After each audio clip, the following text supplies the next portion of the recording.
Everybody, welcome to today's webinar. My name is Catrina. I'm the manager of the Nouveau-Brunswick Employee Support Service. We are more than pleased to partner with various agencies and expert subject matters throughout the province, working with agencies to deliver these webinars that you're following as we're speaking. Today we have the honor and privilege of having Catrina Towns with us today.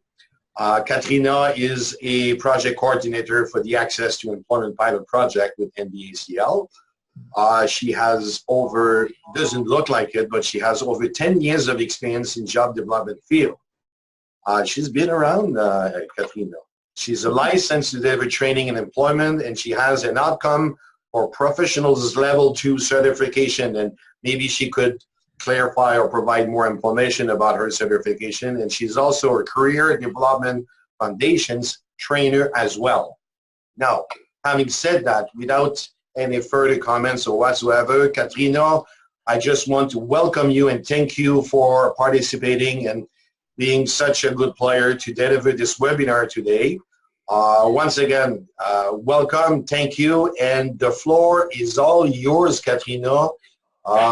Go for it. You're the star for this afternoon. All right. Thank you very much. I really appreciate you guys giving me the chance to come and talk about this today. I'll just give you a quick rundown for those of you who don't know. The Adapt Access to Employment project is it's a pilot project. We're funded through the Department of Post-Secondary, and what we're doing is we're implementing an employment first model in 12 pilot participants, ADAPT agencies around the province who were interested in making the move to employment away from the more traditional ADAPT activities. That project is actually being co-directed by NBESS and NBESS. So that's a little bit about what I'm doing now. The reason that we wanted to talk about job development today, in the province there's traditionally been the way that we've focused on getting employment for people with disabilities and barriers is there's been a huge focus on the side of job placement, and I'm certainly, I really hope that I don't come across as saying that's the wrong thing to do, because it's not, but we've somewhat dropped the ball a little bit on the job development side. We tend to be focusing on you know, those open market jobs where our candidates are having to compete with people that, you know, have less or no barriers into the employment sector. So what we're going to talk about today, it's a very basic introduction to some of the job development theories. Christin mentioned one of the courses that I'm licensed to teach is Employment Outcomes for Professionals 2. And you'll hear me refer to that as the EOP 2. So I need to give a shout out. There is a group in Ontario called Evolution Group, and that's where I received that training. I've been to a couple of their trainings and then went on to get trained as a facilitator for this course. A lot of the things that I'm going to talk about today come directly from there, and I've spoken with Angela Hoyt from Evolution Group, and she gave the blessing to share their material, and has also said that there could be some discussion if there are people interested in having the EOP around the province outside of the ADAPT project, which is where I'm currently licensed to do the training. I'll make sure that you guys can contact me through Christin, and we can, she said that we can talk about that. So if anything we talk about today is of interest, we can talk about going further with that. So just for today, it's a basic introduction to some of the theories and the philosophy of job development, the way that we're doing this in the ADAPT project. Some of you may be doing some of these things already. But I hope that I can at least introduce a few new concepts that get us all thinking about adding job development as the other half of the coin of supported employment in the province. So now if there's questions, we'll have the chat. I'm not a terribly formal presenter. I love being interrupted. If anyone has questions, that tells me that I'm telling you something you want to know. So please feel free to interrupt, and I promise not to keep you until after dark. Christin's a talker, and I've kind of picked that up from him. So diving right in, when we look at what we have available to us as options as EAS providers, Traditionally, we've focused on the job placement side of things. So those are our employment, our counseling preparation type activities. These are things that tend to focus on changing the job seeker in some way. So a candidate comes to us and they have a barrier to employment, be it a disability, be it mental health, whatever the case may be. So a lot of our, from the job placement side, we're looking at activities that change the job seeker. So doing job readiness, doing things that put the disability in the forefront as something that we need to sell around when we go to an employer. What job development does, the basic theory of job development, is we're looking more at interventions and activities that focus on the employer. So what are we doing to influence the employer's decision to hire someone, rather than going to them with a candidate with a barrier and asking them to do us a favor? And that's the real key piece of job development, is we're looking at this from a purely sales and marketing perspective. We are not asking them to do us a favor. We don't want them to create a token job for somebody because it's the right thing to do. We all know it's the right thing to do, but we need to start going to employers from a sales perspective, and instead of asking them for a favor, we need to start selling these candidates as though we're giving them something valuable, because we all know that we are. We need to remember that employers have spent years learning how to be experts in their field. They haven't got the background in human services that all of us have got. So they don't know what they don't know. A lot of cases, employers may come off as ignorant, when really it's simply they've never had experience working with a barriered employee. Christin, I'm clicking and my slide's not changing. Well, tough luck. No, I'm just kidding. Sorry, this is it. Is it working now? It is working now. So I just have a quick, this is a short video from Evolution Group. The lady you're going to hear speaking is Angela Hoyt, absolutely brilliant in this field, and she's the one who I did my training to become a facilitator in job development with. So we'll just click that. It's probably going to tell me I have to watch it from YouTube. Maybe. There we go.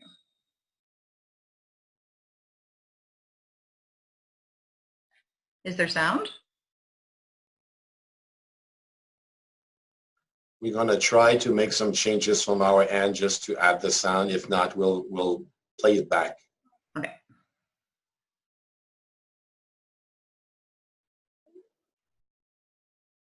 Hold on, okay? Yep. Nothing ever goes right. Of course. That's okay. It's okay. Well, that's what we do, right? Exactly. M'entends-tu, Christin? No, I can't hear any sound. No. I'm not. Hold on. I'm moving from one station to the other. We have technical difficulty. Hold on, please. We'll be back in shortly. Hold on.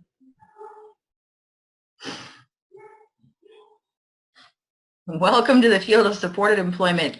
This is kind of our life every day. Nothing ever goes right. Any luck?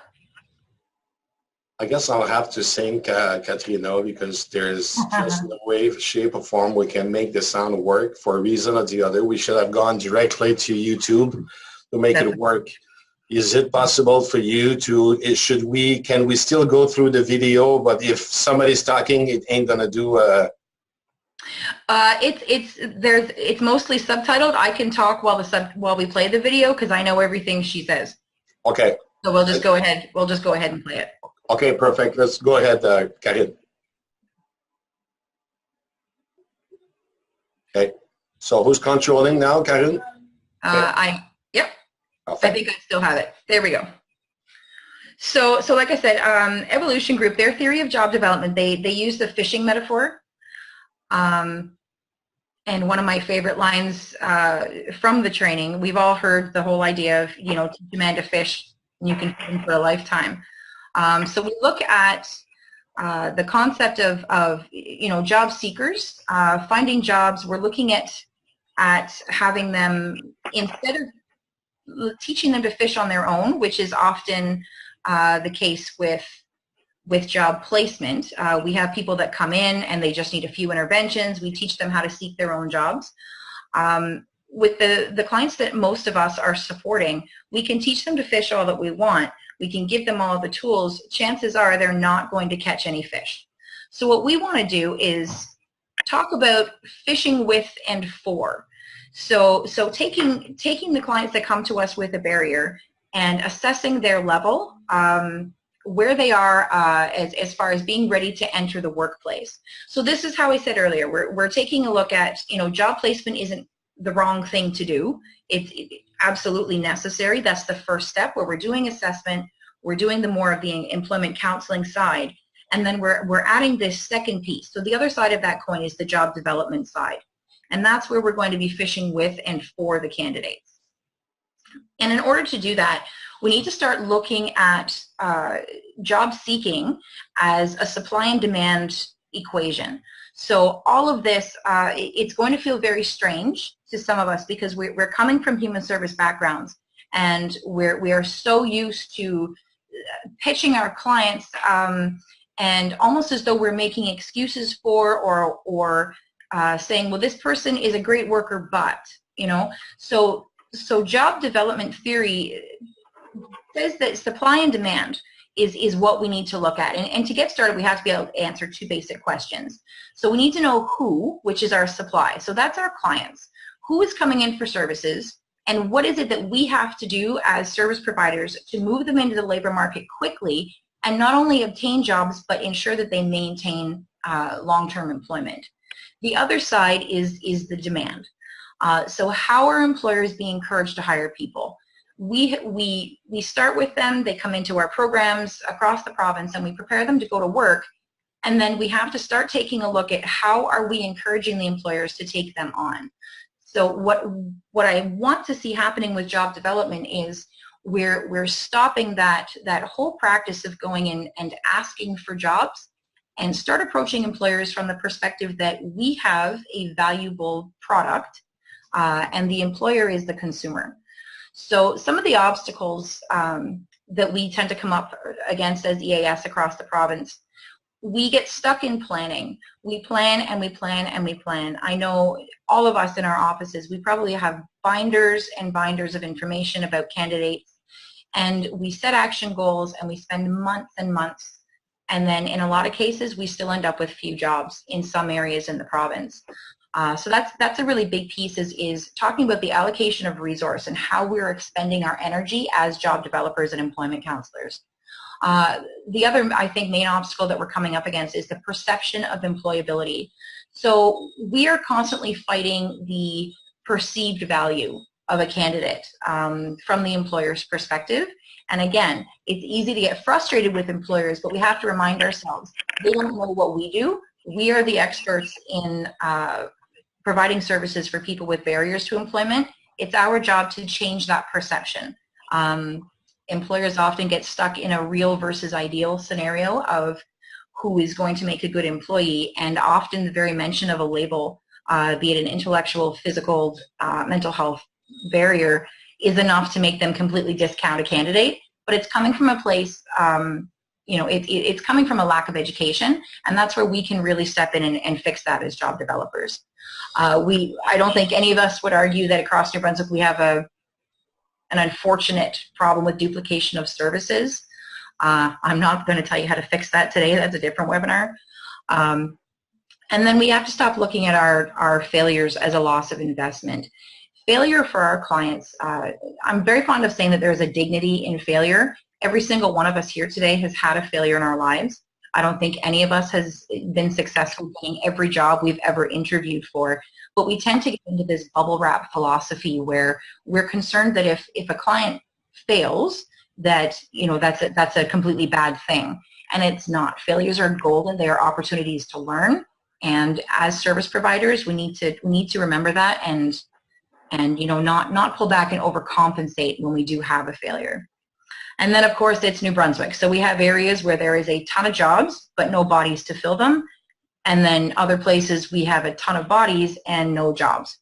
So that's just kind of a few of the things that we're working against here in the province. And I'd like to take a second, and you guys don't have to participate in this. I'm not asking for answers. There will be a point later on where I'd like some answers from the people listening along today. But right now, just take a second and ask yourself these questions. Have you ever had coworkers where you could say yes to any of these things?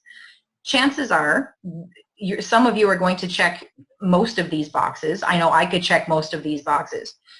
The reason this is important is, if these people can get jobs, why can't people with barriers?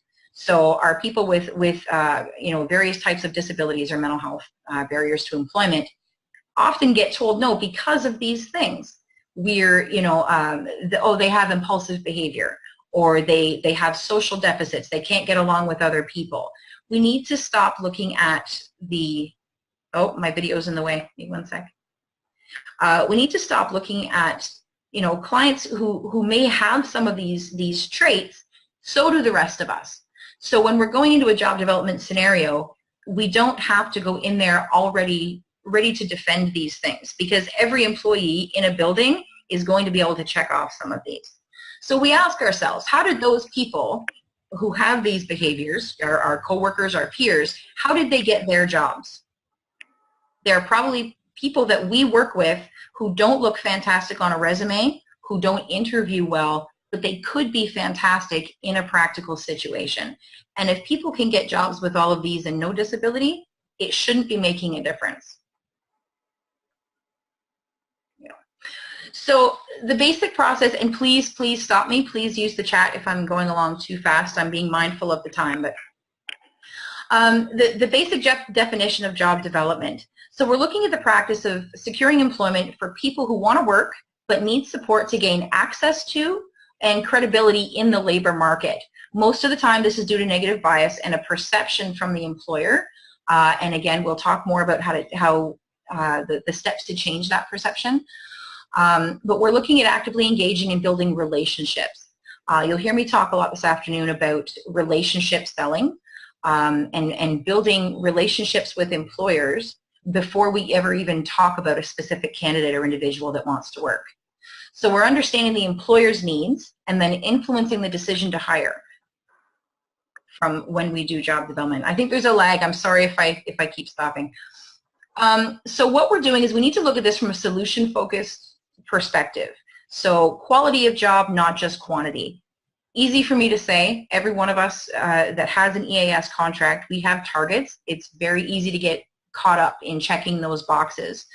But the solution where we're using a combination of service and client, when we present that after a relationship has already been built with the employer, we're going to guarantee more repeat business, and we're going to guarantee quality placements rather than just checking off a box on a list of targets.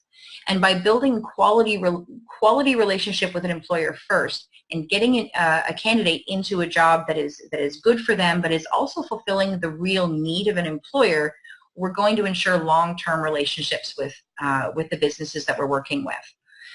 We're not looking at posting job orders from the open market, and we're not necessarily looking at activities that focus on changing the client in any way or encouraging to go engage employers on their own. A lot of you are probably blinking at that.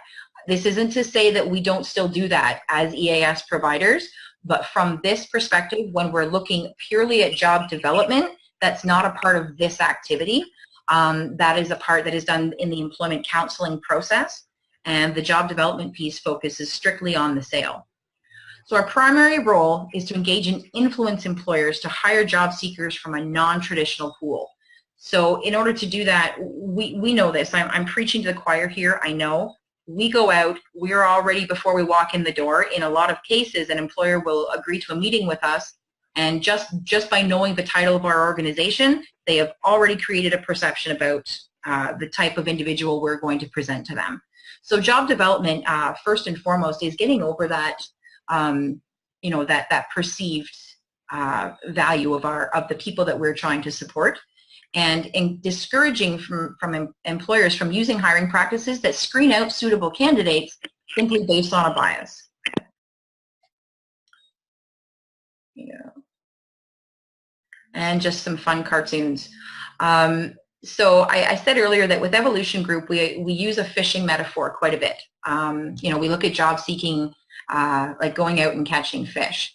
And if you look at some of these, they're just in a nutshell, a really good kind of a microcosm of what we're doing. And my absolute favorite is that if you teach a man to fish, he'll eat for the rest of his life, unless, of course, he's stranded in the desert, in which case he's just going to die. So it's all fine and good for us to do all of these development activities and change our clients, but if we're not changing them in a way that suits the landscape of employer need, they're a man trying to fish in the desert. So job development is going to take a look at these the practices that we've been doing and keep what's good, and then take it a step further and look at the whole process of sales. And it feels a little bit distasteful, but at the end of the day, what we're doing is, in a marketing exchange environment, you have a give and take. Someone gives something to get something, and that's exactly what we're doing when we're participating in active job development. That's what we're doing. We want to create that market exchange relationship where an employer is actually gaining something valuable, and we can have them see the value in hiring our candidates as opposed to screening them out. So here, I would just like everybody to take a second and answer this. And if we could use the chat, anyone that's brave and wants to just throw up a T or an F, I would love to see just across the province what the thoughts are on this. This is actually one of the quizzes in the EOP too. So true or false, job developers need good relationships with employers to put people, including our hard-to-serve people, out to work. Somebody be brave and try and answer the questions. You're all going to sit there and let everybody else do it, aren't you? Oh, I see one. Okay, we have a true. Okay. The next slide shows the answers, so just keep them, and if you want to just write them on a notepad, and then you can compare how you did yourself on the next slide. Job developers generally have enough good relationships with employers to meet the candidate numbers who want jobs.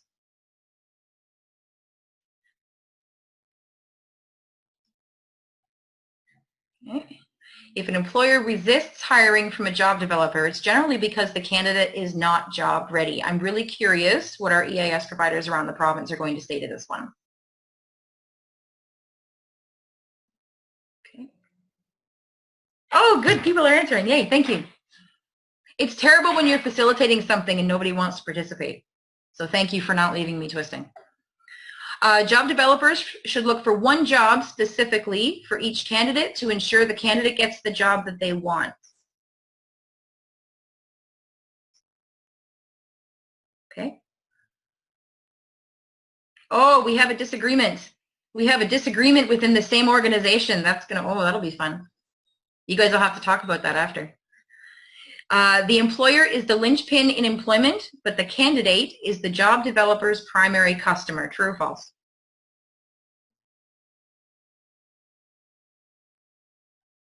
This one I'm really curious about. Okay, so everyone, if you didn't answer in the chat, hopefully you answered on a little notepad. So here are the correct answers. And I would like to ask if anyone is surprised or would like to has anything to say about any of the answers if you have a question as to why that's the answer. Catrina, if you don't mind, I may ask you the question, or I'm kind of surprised at the second question. Okay. To be honest with you, living in a small community, and usually we know most of the employers in a specific area. Usually, when you have good relationship, it should be, credibility and relationship that we develop over the years with the business community should, to a certain extent as well, assist or help us out in order to meet the candidates' numbers who want jobs, right? Absolutely. No? In the small rural areas where you only have 5 employers, you can't change the fact that you only have 5 employers, right? So if you have a good relationship with that employer, then yes, this is one that can actually kind of fluctuate. The course that this is taken from is looking at it from a national perspective. So it's asking the question as an average. Across the country, people who are doing job development, what we found in the research is that a lot of the time as EAS providers, we're continually going back to the same employers over and over again, and we tend to get scared to expand and maybe go talk to the employers that we get a negative assumption about, and we assume that they won't be interested in hiring. Here in New Brunswick, we have several kind of cornerstone employers.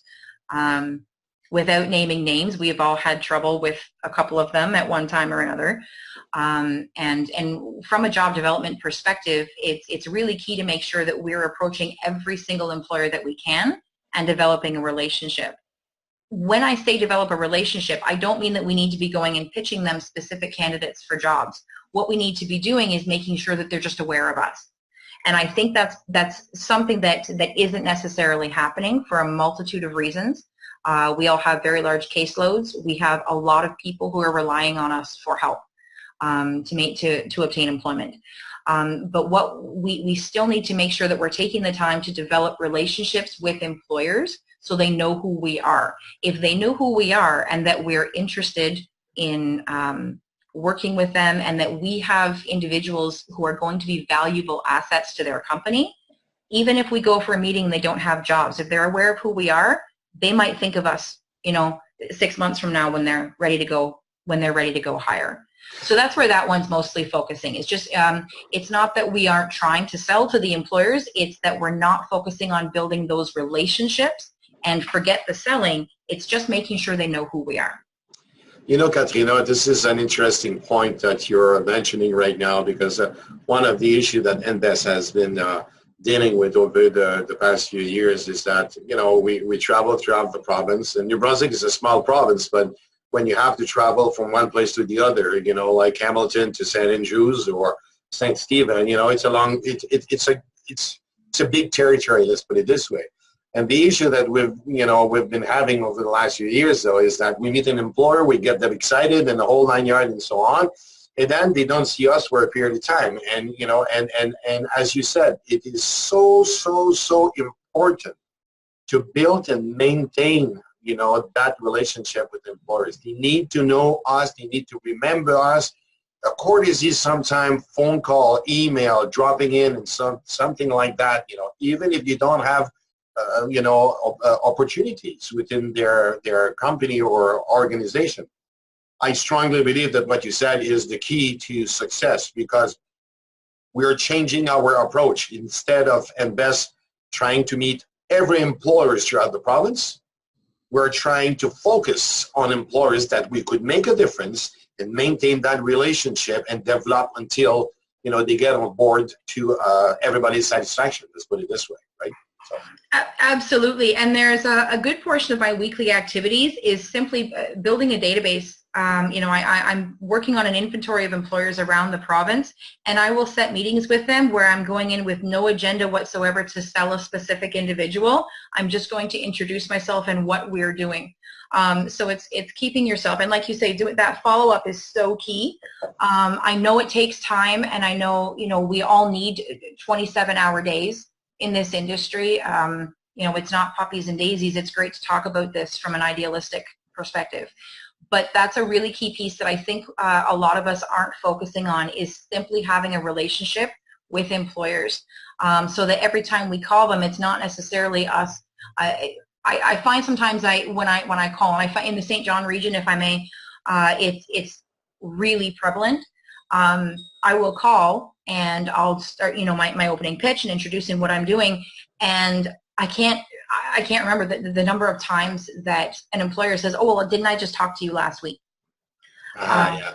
It's like you said, New Brunswick is a small province. It's a small pie, and we are all fighting for a piece of it.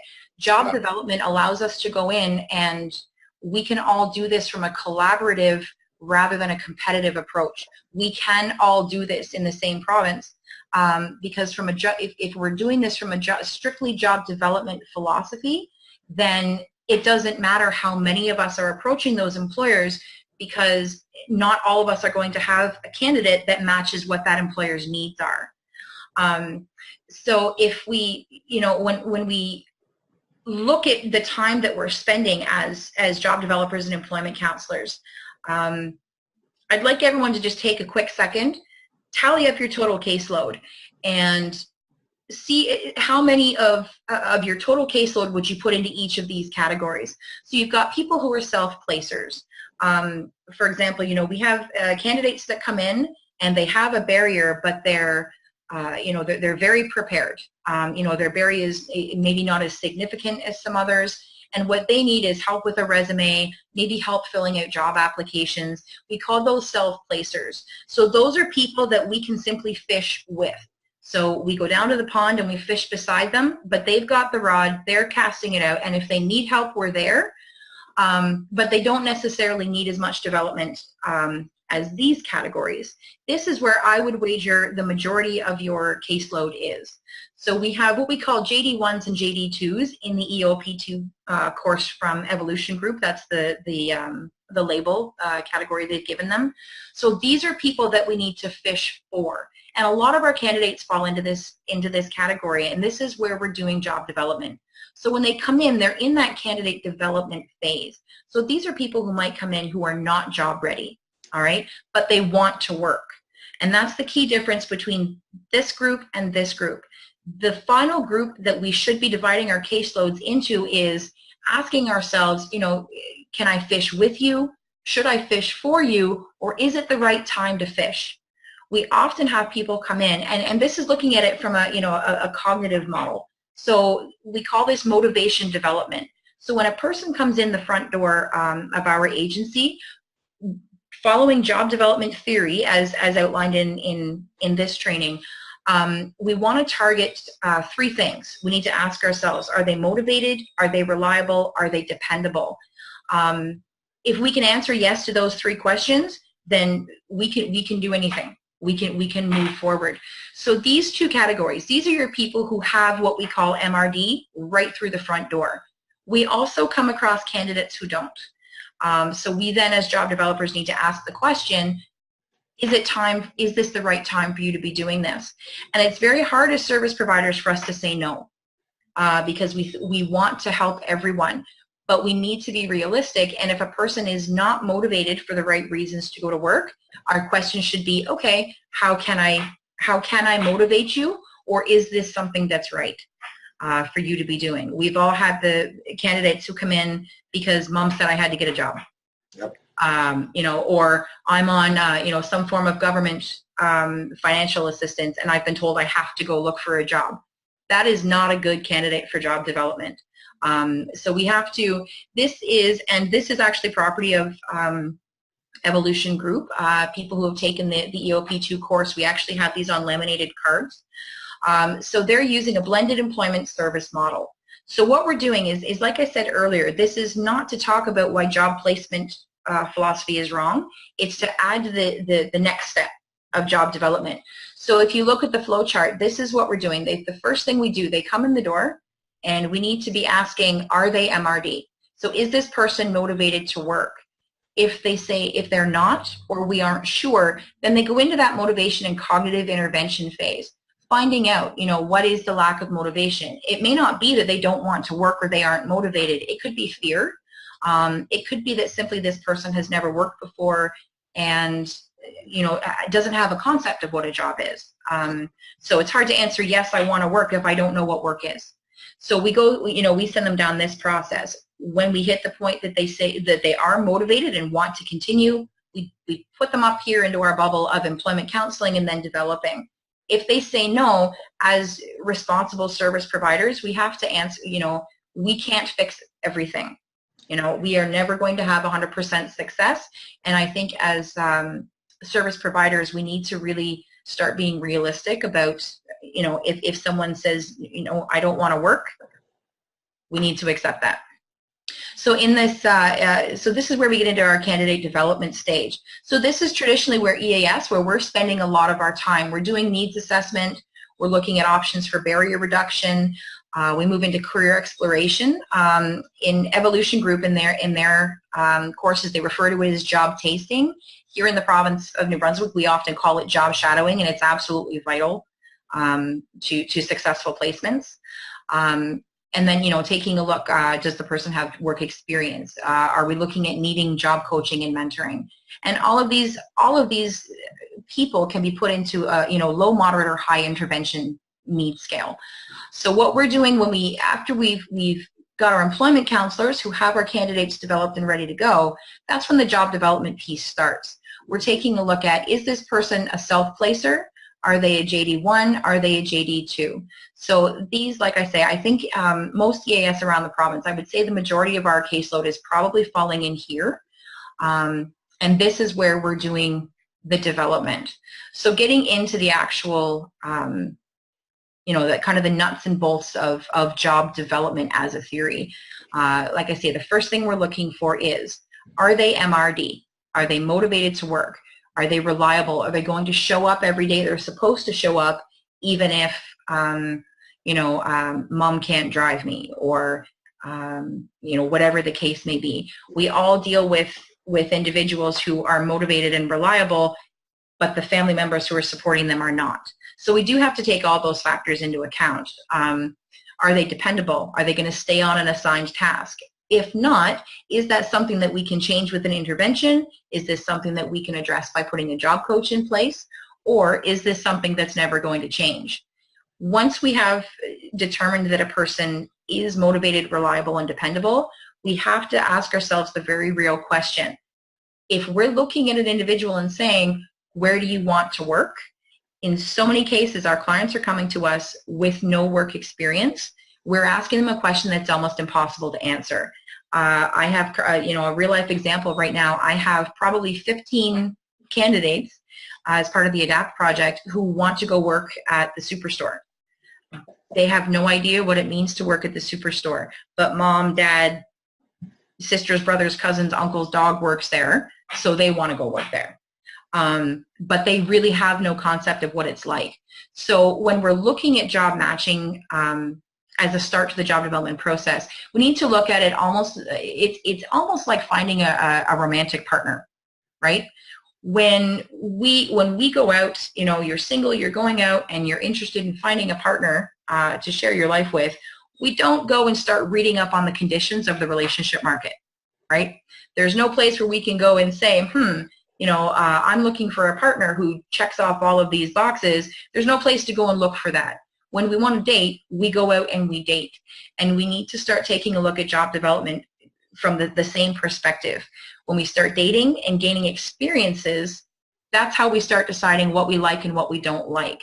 So experiential learning is the key to making sure that we're matching these clients to jobs that are going to be sustainable and long-term, rather than just trying to take round pegs and stick them in square holes because the square hole is available and will pay minimum wage. So that's the first big piece. What we need to break into the labor market here, well, everywhere, we need three things. We need employability. So is our candidate, do they have skills, even a skill? I'm a firm believer that if a person has even one skill, we can find an employer that has a need for that skill and we can get them gainfully employed. And then also, of course, are they MRD? Are they motivated, reliable, dependable? The second thing we need is access. We need access to those jobs. Traditionally, we all grew up as teenagers. I want a job. I'm going to go look at the want ads, go interview, get a job. Our candidates, if they could do that, they wouldn't need us. So we need to take a look at how we're accessing the market and then making sure that we're accessing the correct market, which means going into that hidden labor market and not trying to compete on the open market with people who have less barriers and are able to get into the door a lot easier.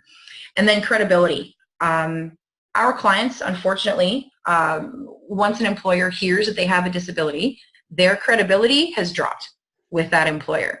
So as job developers, our clients borrow our credibility. We are the ones who sell the job. It's key to remember that when you're doing job development, the employer initially, at that first meeting, the employer is buying you. They're not, we have to eventually sell them on the credibility of our workers, but initially to get them interested, it's the job developer that is gaining the credibility with the employer. Our candidates borrow that credibility from us. Now, once they get in the door and they start working, they're on their own. They will build their own credibility because hopefully what happens is the employer sees, okay, yes, this was a good decision. Tommy's been working with me for 3 weeks now and I don't know how I ever survived without him. we all have a story about a Tommy or a Susie where that's happened. But initially, we have to lend our credibility to our candidates. So if I may, though, Catrina, it's no different in terms of selling techniques as you would be working in sales for any kind of field. It could be insurance, cars, in a mall or whatsoever. I guess, you know, it's no different at all. It's selling techniques, point blank. That's exactly what it is, and it feels distasteful to us as human service workers because it feels like we're dehumanizing, but that is not the case at all. We're selling the concept, and if we stop to take a look at, you know, knocking off the behavior of going to an employer and asking them for a favor, and going to an employer and saying, no, hey, you know what? I see that you have this need. It so happens that I have a candidate who is really good at that particular thing. So instead of focusing on, you know, going in and saying, hey, I have clients who have barriers, but this is all the ways we can work around it. Job development, when you first go to meet an employer, so job development theory says that you should not ever go to your first meeting with a candidate in mind. You do not show up ready to sell a specific candidate for a job. Your first meeting is all about engaging the employer, first getting them to sit down and talk with you. But then what we need to do is make that meeting entirely about them. The first meeting is not about you. It's not about your candidates. It is about the employer. We want to know, what do you need? What are the burning needs of your business? Get them talking about things that aren't working, and staying away from, you know, the traditional, oh, well, I have a job ad up. Job ads tend to focus on an ideal picture of a candidate. So our first meeting with the employer is trying to figure out the difference between real needs and ideal needs. So, you know, an employer may say in a job ad, I need somebody that's got grade 12 and 3 years experience and can work in a fast-paced environment and can start tomorrow, right? So we take a look at those needs, and we ask ourselves in that first meeting, you know, okay, so you say that you want grade 12, but is that actually necessary? So, you know, I have someone who doesn't have their grade 12, but maybe has a couple of years experience, or who is really, really good at doing this particular thing for you. And getting the employer to think about and reveal to you what is their real need versus their perfect candidate that they've outlined and illustrated in a job ad. Catrina, it could be as well that an employer is looking at somebody who has a literacy level, you know, in terms of essential, I cannot pronounce that word, but essential skills, level 3 for literacy as opposed to a grade 12. You know, and I guess what you're saying, it's all doing an assessment of the whole situation in the greater picture of the company or the employer. Where are they coming from? Where they at? Where they're heading? What are the challenges? And what exactly are they looking for? Is it the pink Cadillac with green dots, or is it the Volks, a yellow Volks with, I don't know. You know, like, it's a matter of doing the whole assessment, right? Exactly. We're doing to the employer what we do with our clients. I keep saying clients. I'm sorry. It's a terrible habit. With our candidates, you know, we assess their skills and their ability to go to work. What we need to do is start assessing the employers. Once we know the employer needs, then we go back to our agency or our programs or whoever, and then we take a look at who do I have that could fit this.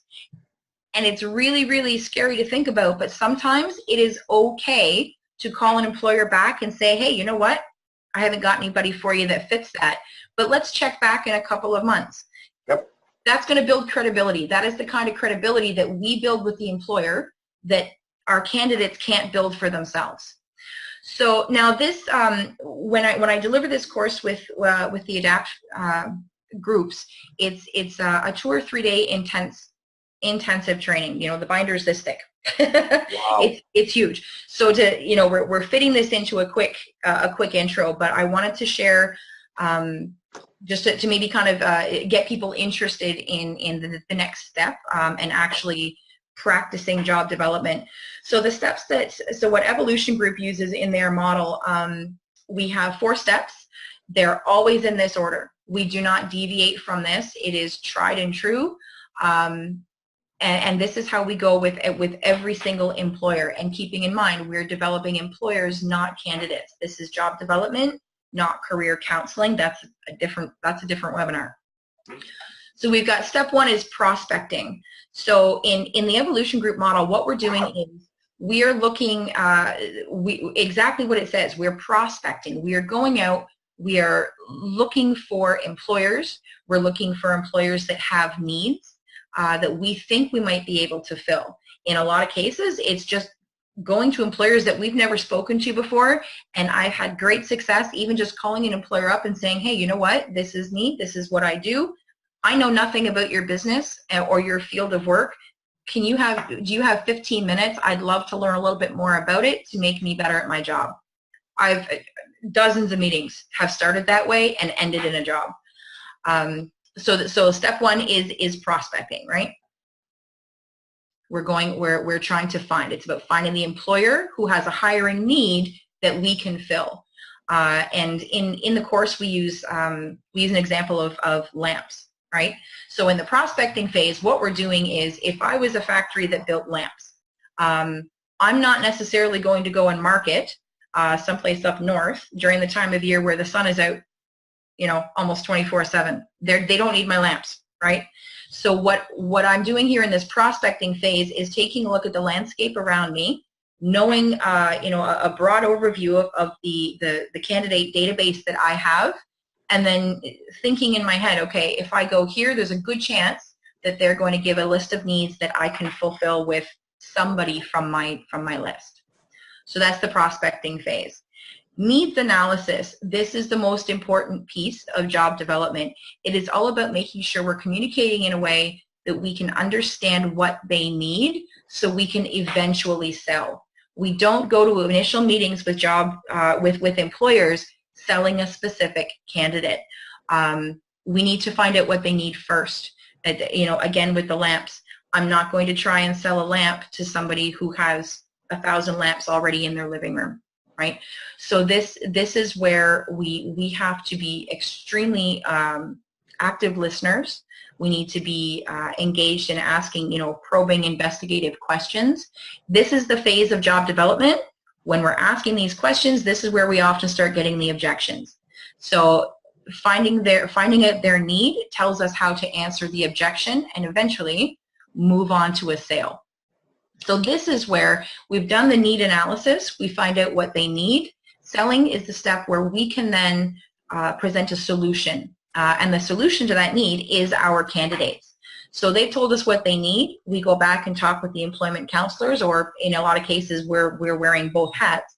We go back to our office and we take a look at the clients that we have, make sure we have someone that fits that need, and then we call back for another meeting. This is where we go back to the employer and say, hey, you told me that you needed this. I've got an individual here who can do A, B, C, D. And this, as we're going along doing this, we're slowly building a relationship with the employer. This is where we can do all those little sales tricks, like I told you I'm going to get back to you on Tuesday at a certain time. Make sure I get back to you Tuesday at a certain time. Because every time I do what I say I'm going to do, I've built some credibility with the employer. So even if they think that I'm crazy and the person that I'm going to suggest to them, oh, I don't know about that disability, I don't know if that person can work here, I'm still gaining credibility and I can lend that credibility to my candidate. So selling, and in the course that I delivered to the ADAPT group just recently, selling is a huge section here. But like you said, Christine, this is not selling as human service providers. This is basic selling. It's marketing 101. Yeah, but the beauty, though, if I may interrupt, Catrina, because what you're saying is really music to my ears. From my perspective, and correct me if I'm wrong, though, selling is really important. But I guess if you don't know what the employee is looking for, like I guess you can try to sell anything and throw something on the wall and whatever stick on the wall, great, you got it. But that's not the way it works. And I think the selling part goes a lot more easier when the needs analysis was done properly. Because, and this is usually where, when I used to work in sales with the major employer throughout the province, he used to tell me, say, Christian, remember, you got 2 ears and 1 mouth. It's to listen twice as much as you talk when you do the needs analysis. And then after that, the selling is so easy because you'll go back at the employer and you say, based on the conversation we had, you told me that. Well, you know what? As a matter of fact, we have exactly someone that fill all those needs that you were looking for, you know. But yeah, and it's difficult for them to say no. It's difficult for an employer to say no when they've told you, hey, I need this, this, this, and you come back and say, hey, guess what? I've got this, this, this. Exactly. You're not going to get a no. The final piece of this is the follow-up. And one thing that I tell the students that have taken this course over the last month is the really key piece of selling that we often forget is we get in, and as EAS providers, sometimes we're nervous and we're so happy that we're even able to get an employer willing to listen to us and answer the phone that we're not confident to look them in the face before the end and say, okay, so do we have a deal? Are you willing to hire? And we need to start doing that. It's a little bit tricky. It hurts the first couple of times because you're scared to death what they're going to say. But it's assertively asking, you know, okay, so I've given you my pitch. Do we have a deal? Can we work together here? Rather than leaving it up in the air and waiting for an employer to say, oh, well, maybe I'll get back to you. I try to never leave an employer meeting without saying, okay, when are we going to talk again? Yeah. So just really quickly, because I do see the time. I'm sorry. I told you I talk a lot. So the issue with selling is, you know, what do we do when they say no? The reason that employers say no is because they're perceiving that the benefit cost ratio is not, you know, level to a point that's acceptable to them. The way that we get them from a no to a yes is to make sure that we present things in a way where they're seeing that they are going to benefit and it's going to outweigh or equal the cost. Yeah. And when we talk about benefits, we're working in kind of an exchange theory of marketing here. What we need to do is a good job developer will manage the employer's perception of the benefit and the cost and get them interested in doing business with us, because this is a business relationship. You know, now once we have the job, that's when we put our human service hats back on and we start talking about on-the-job supports and accommodations and modifying duties as necessary. But this piece here is strictly exchange theory of marketing. So exchanges are motivated by the needs and the perception of value, because people buy, when we're buying products, we take a look at features and benefits. And there's a section in the course where we talk about the what, so what. So, you know, the what is okay, so I like iPhone because it's very user-friendly and it takes less time to learn how to use it, right? So I'm buying an iPhone. The feature of the iPhone is that it's very, very easy to learn. It's user-friendly. The benefit is that I spend less time learning how to use my phone. So we need to make sure that we're selling features and benefits to employers in such a way that they see, oh, okay, wow, I really need this. This is something that's going to benefit me. Yes, there are going to be, there may be some costs. I may need extra time. I may need to widen a doorway. You know, I may need to help a new employee gain access to some assistive technology. But if we can make that benefit outweigh that cost, then we're done. We've done our job, and they're going to hire, and they're going to keep coming back to us. So we need to make sure that the employers understand the benefit of the hire, appreciate how the benefit equals or exceeds the cost, and then appreciate how the benefits are reinforced through subsequent long-term relationship. And that's why we need to take so much time developing that relationship in the beginning. The last thing we need to really remember here is that the perception of value it's key at the moment of the decision. In any other sales environment, employment is kind of unique in this, in that the value of choice is weighted only against their current needs, right? Employers are not necessarily going to make a choice on a specific candidate or on a specific program, whichever of us, you know, is there pitching to them. They are not necessarily making their decision from an experiential place. Their decision is only going to be weighted in the moment with the now, which is why, going back to the very beginning of my talk today, getting to employers and building those relationships, even when you may not have someone to sell, is really, really key, because it gives us access to that hidden job market, and we're in there at a time when the employer is not panicking. So labor needs, for example, if an employer needs somebody yesterday, that's not the time for us to go job develop. They're going to be advertising a position, and they will have 1,000 people applying who don't need our services, right? So therefore, that employer, this sounds very cold, that employer doesn't need our guys.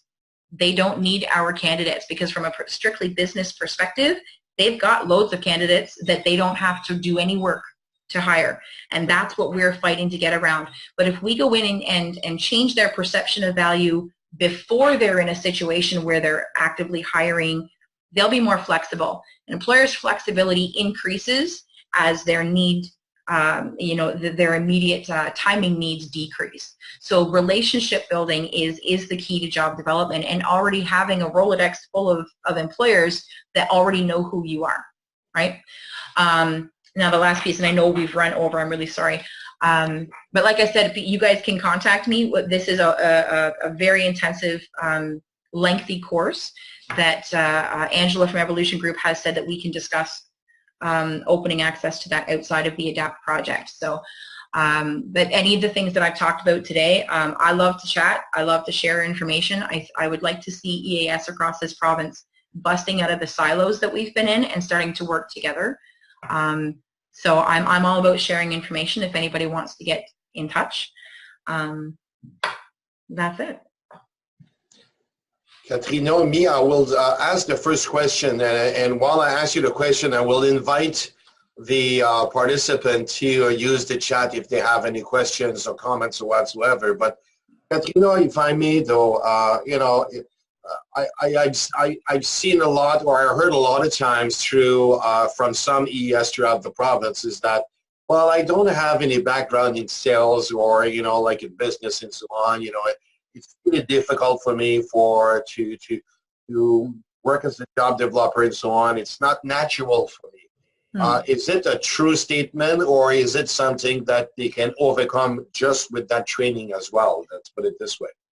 There's a huge portion of the training that is focused on how to make the sale, and sales really, it's even without a background. I didn't have a background in sales when I started this work years and years ago, but it's definitely something that can be learned. And I would go so far as to say, any of us who are really good at our jobs in providing employment services, if we can learn that, and we can learn all of the pieces necessary to be sensitive to the needs of people with barriers and disabilities, sales is a heck of a lot simpler than understanding working with people with the types of barriers that we have. If you can learn that, you can learn how to sell. And in many cases, it's a case of practice makes perfect. And what I would love to see around the province is, really looking at job development.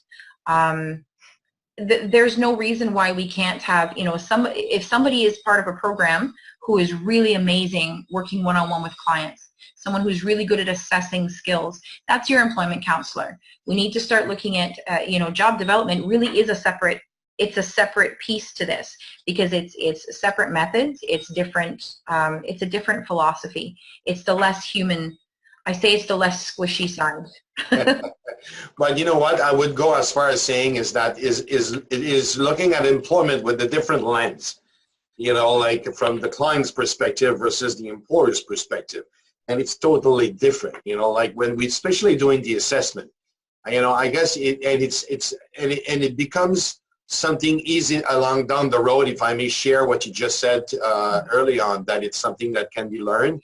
Over the years, when I meet an employer, I know what kind of question to ask the employer, well, where are they coming from, where they're at, where they're heading, what are the HR challenges are they dealing, with. Oh, hi, Karina. How are you? Whatsoever. I was just actually about to give you a call. So you were looking for an interview either this Thursday or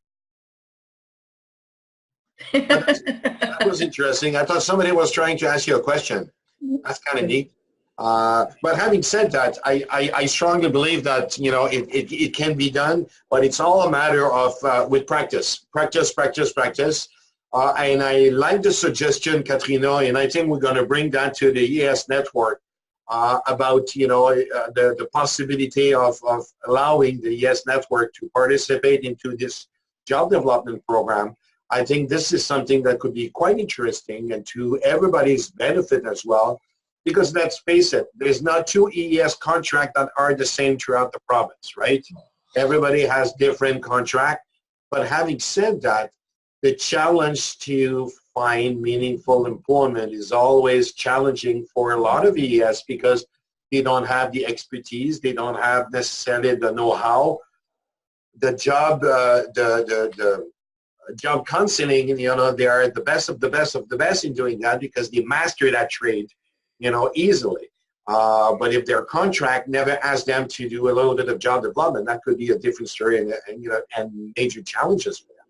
Yeah. So I take your suggestion really seriously, and to the benefit of the participants, especially the ES, you can count that we will bring that at the next conversation or discussion at the ES network meeting, so that we can try to see if we could prioritize the training in that particular matter. And as you could see, we have the expert subject matter with us today that could probably help us out to deliver that program as well. Is there any questions coming from the floor from anybody? Everybody's kind of shy, or you did such a good job, Catrina, and that's why nobody has any question. Well, this is a really quick intro to this. Like I said, there's 3 days worth of material in a binder that's about a foot thick. So, you know, I always feel terrible like I've glossed over or really rushed into it. I'm hoping that people have heard enough to be interested to maybe learn a little bit more. And please, Christin, feel free to share my contact. Anyone that wants to ask questions, you know, privately or thinks of something later, I love to talk about this. It's my favorite subject. Well, you know what we will do, though, Catrina, and thanks for reminding me, but what we will do, we will send the link to the recorded webinar to everybody with your coordinates as well, and we'll do that to all the participants. So, and I guess if there's any questions, there's people, the lovely Lorraine from Jobs Unlimited saying thank you, Catrina. But on behalf of the New Brunswick Employer Support Services, Catrina, I sincerely want to thank you. You know, I think you gave us quite a good overview within such a short period of time, and there was a lot of stuff to cover, but you gave us a really good overview about what job development is all about. And for that, I say once again, thank you very much, Catrina. You're a rock star in my book, a real rock star.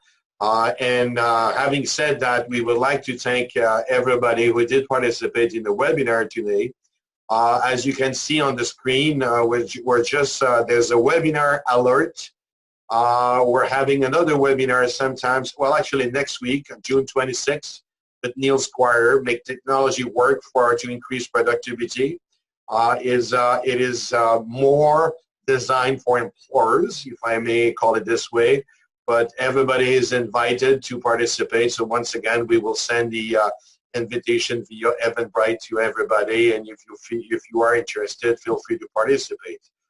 Catrina, once again, thank you very much for your collaboration this afternoon. It was an incredible and lovely experience. I really appreciate it. Let's do it again sooner than later, please. And everybody, thank you very much, and we'll see you hopefully on June 26th for another webinar from the NBESS series. Thank you very much, everybody, and have a good afternoon.